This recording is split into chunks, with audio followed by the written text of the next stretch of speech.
And with that, we should move on to our middle segment. I'm looking forward to talking about this. This is something a little different. It's not Death of Cinema quite. It's not Trailer Park quite, but it's something that I had been thinking about that maybe we could drum up some interest, get people kind of looking at what we're doing. And I want to talk about Oscar nominees that are underrated in 2025. To look at the list and say, hey, what's something that people may not know enough about? Maybe they see it on the Oscar list and think, hey, what's this movie? I haven't heard of this. Well, maybe we can talk about a couple of those and let people know what's worth watching and what's worth skipping in case they're not caught up on the show. Most of these we've actually talked about on the podcast. If you're looking for full reviews, we have them. You can check them out on the channel. But with that, let's just jump into it. And we'll start with Andy because I know you got a few picks and I got a few. What are some of your underrated Oscar picks this year? 2025, what's on the list? Well, speaking of Captain America and the Winter Soldier and all that, I wanted to talk about, of course, Sebastian Stan, who's had a phenomenal year in kind of more serious acting in both The Apprentice and A Different Man. He won the Golden Globe for A Different Man, the leading role there, and he is Oscar nominated for his lead role as Donald Trump in The Apprentice, a movie that a lot of people didn't want to touch, a lot of people didn't want to see, but he is incredible in that role, and it's a very effective film as well. A lot of people don't want to see it for a number of reasons, whether or not you support that person, but I think it was definitely worth checking out, and his performance in A Different Man is also very interesting as Edward, this person stricken with this facial deformity, which eventually he is cured of, but his life is still kind of a mess. Like it while his outward appearance is fixed, his inside is still under construction. And that movie is really funny and also stars Adam Pearson, who does actually have that facial condition. Yeah, neither of these movies have gotten a lot of attention, and both for the wrong reasons. I think Different Man hasn't gotten a lot of attention because it's very low budget and it's a very odd premise, and I think people are just kind of not super drawn to it. Apprentice, kind of for the opposite reason, because it feels sensationalist, right? It's coming out in an election year, and it's about Donald Trump and Roy Cohn. But like Stan is so excellent. So excellent in both of his features, like doing career best work, kind of excellent. And meanwhile, like he can't get on actors because nobody wants to talk about Apprentice, right? And like Different Man didn't make enough money, so it's not going anywhere. There's a reason both these films have been nominated. Like they're both tremendous, and Stan's a treasure in both of them. And I think it's really stunning that he is still doing Marvel work, whereas like Chris Evans is getting a fat check for appearing in like the next Avengers movie, and he's showing up in Thunderbolts and holding down the fort with everybody else and leaving set to do like really incredible work. And meanwhile, Chris Evans is like chilling. You know what I mean? He's like in soft retirement, taking care of his family. It's kind of a bummer, dude. Like I think Stan's really great. And I think the more work I see from him, like the better he is. What else you got? So I wanted to talk about Monica Barbaro, who is nominated for the supporting role as Joan Baez in A Complete Unknown, the Bob Dylan biopic. Mostly because she was a small role, and I was thinking about this last night. A lot of the supporting actors from Top Gun Maverick are having really great careers right now, while Miles Teller, who was in the lead role, is kind of struggling at the moment.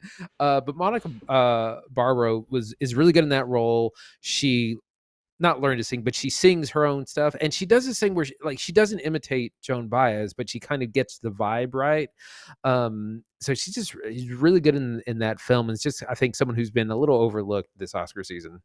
Yeah, it cannot be easy to act opposite Timothée Chalamet, and Chalamet sings 40 songs in that movie, like sings and performs, and she has to meet functionally that same standard.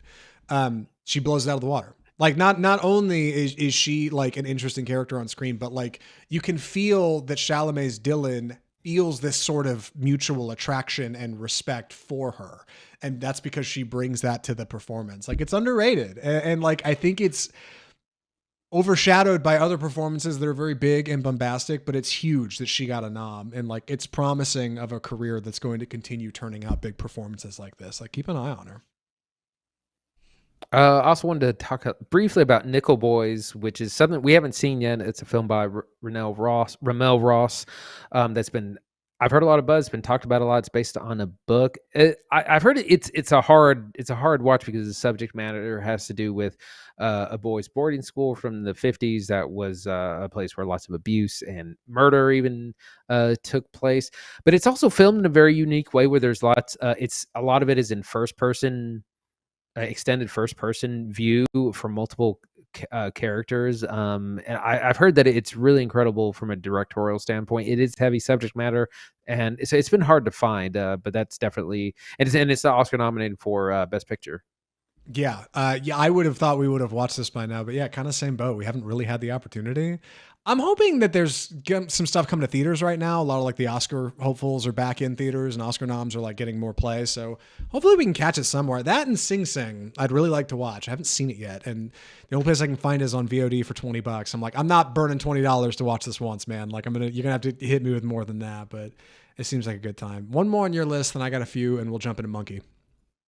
Yeah, The Girl with the Needle, which is an international feature out of Denmark. I heard a review of this, which is really harrowing. So this is uh, based on this is a documentary based on a real person. Around the 1920s, there was a woman in Denmark who had kind of an underground adoption agency, and she was taking basically children from kind of younger, destitute women that didn't want them, and kind of putting them up for adoption, collecting a fee on them, but a lot of them ended up dead, and it's a real dark thing. It's a real person, real situation, and it's one of those things that I've heard that who do you recommend it to? Because it's such dark subject matter, but it is it's a very good film, but it is a very dark film.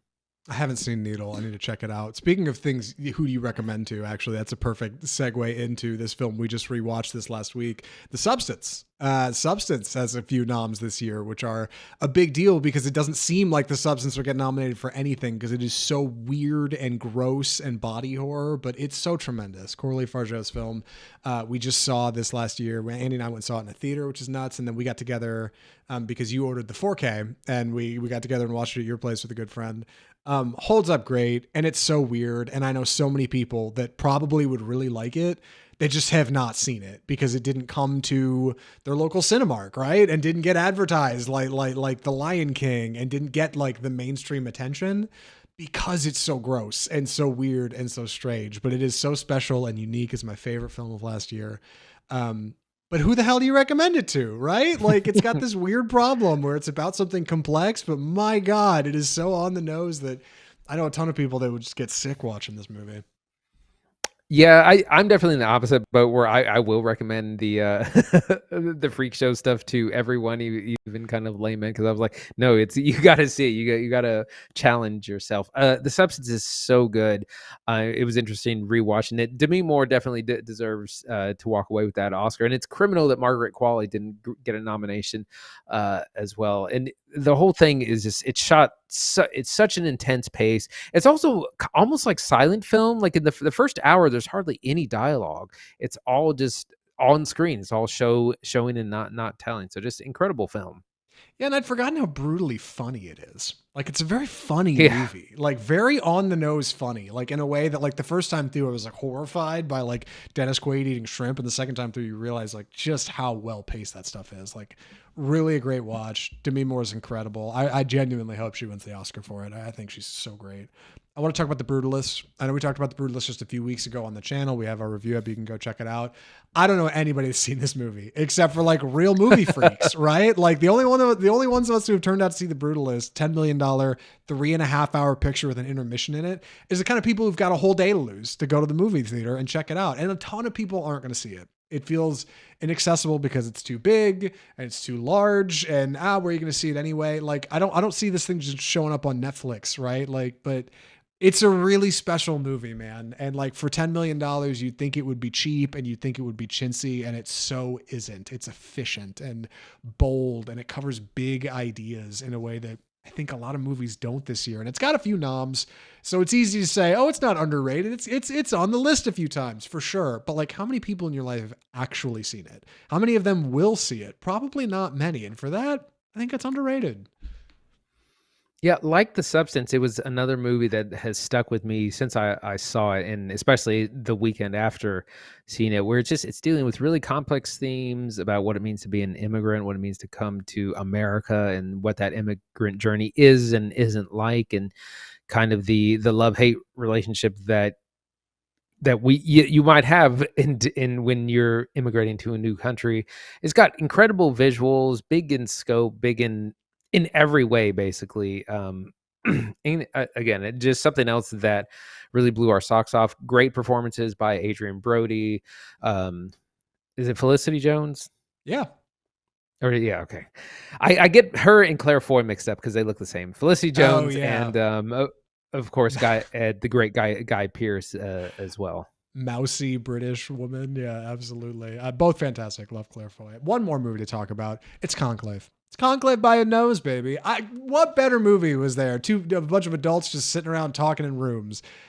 It's a delight. Best movie to show your parents to ever. You know what I mean? And I think Conclave's underrated because it's coming from director Edward Berger, who did All's Quiet on the Western Front, another movie that showed up on Netflix that general audiences mostly did not watch. They probably started it, thought it was weird, didn't finish it, watched it while they were doing their laundry.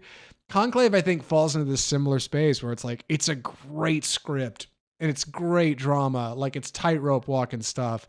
But just general audiences are not going to get around to it. People are going to think it's like, it's lame. It's just dudes talking in rooms. It's such a shame because it's so beautifully shot. I can't believe it didn't get a cinematography nom. Like I thought it was such a good looking movie. But here we are, right? It's I think it's I'm gonna say underrated one more time, I swear, and then I'll bail on it. What do you think, Andy?